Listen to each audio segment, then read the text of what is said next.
One of the things I've been very concerned about, and I'd like your thoughts on this, is I think it was, what's the boxer's name? Mike Tyson, who so famously said the problem with the virtual world is that it's made all of you all too comfortable with never getting punched when you deserve it. Now, that's a bad paraphrase, but he did actually say that. And I think there's something about that that's actually very interesting and very correct. You know, one of the, I don't know how many comments I've looked at online, but it's tens of thousands, you know, and I've started to develop something like a troll taxonomy. And, you know, there is a culture online they call lulz culture, and that's laugh out loud, or I did it for the lulz. And it's basically a culture of sadists and psychopaths. And this is actually quite well documented in the relevant research literature, because there has been ongoing research into the personality structure of provocative trolls, and they're dark tetrad types. So they'd fit into the cluster B psychopathology. They are narcissistic, so they want unearned attention. They're Machiavellian, so they use their language as a tool to manipulate rather than to communicate. They're psychopathic, which means they're predatory parasites. And that wasn't good enough, as it turned out, because that was the dark triad. They had to add sadistic to that. And that's where the lulz element really comes into play, because the sadist takes positive delight in the suffering of others, and that's really the nature of lulz culture. And it can thrive online because, well, people say things online all the time that would get them an immediate slap in the real world, like a morally required immediate slap. And so they say things that now, reason that concerns me.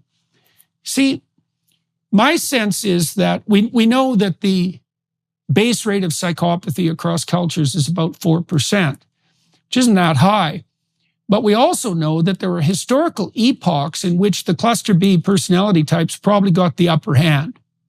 And I would suspect that happened in the French Revolution. I think it probably happened in the Russian Revolution, probably happened during the rise of the Nazis in National Socialist Germany.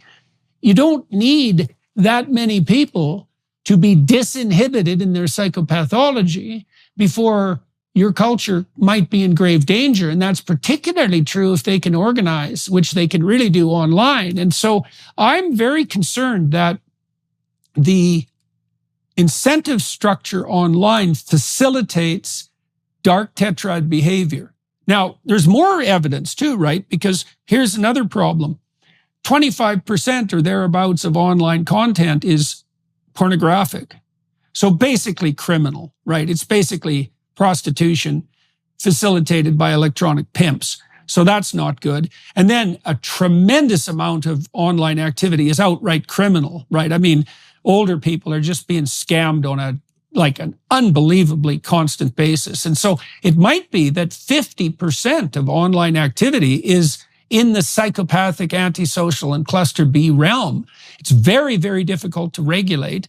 And my suspicions are is that spilling over in a really counterproductive manner into the actual flesh and blood world. And so, you know, I'm curious about your thoughts about that, because one of the things that's odd about you on Twitter, in a good way, is that you are constantly drawing people's attention to the relationship between cluster B psychopathology and online and political behavior. And so what do you think about that as a hypothesis with regard to the pathological incentive structure of the virtual world, right? Maybe it's a non-playable, degenerating game. Like it could be. Well, I think in a lot of ways, that's exactly why, and I know you're familiar with the paper that I wrote on this, is social media is an incubator of all of this cluster B type of stuff, because on social media, you have this indirect, communicative, language-based amplification of all of these traits, whereas male aggression in the real world, it doesn't scale. You have an encounter, there's something said, somebody gets, punched in the face, and that's it. What you have is on social media, indirect aggression, and you have all of these traits and antagonism and histrionic, behavior that just basically gets amplified and emotionally resonates and balloons out. And it builds and builds and builds. And, one of the best examples of that is what we saw with Hamas. I mean, they filmed all their atrocities as they were going into Israel. And that was one of the most, interesting in a morbid way kind of aspects of that incursion was it was just filmed. They were basically, in fact, doing it for the lulz, regardless of whether you think on how much atrocities or what was the exact specific atrocities that were committed. They were filming them on GoPro for exactly that reason and to amplify that. And so, that is one way for a perfect example of how this is all spiraled out of control. And I will say for myself, others have written about the cluster B stuff in terms of political ideology and how that's played out before. The famous Loboszewski is one of them and others. So, but I just see it so clearly because when you look at the traits and you look at what's happening online, it's a perfect incubator for all these just to continue to amplify and amplify and amplify without any mechanism that limits it, and it just spills out. And then what happens is you have an event like October 7th, or you have an event like what you're seeing on these campus tent cities.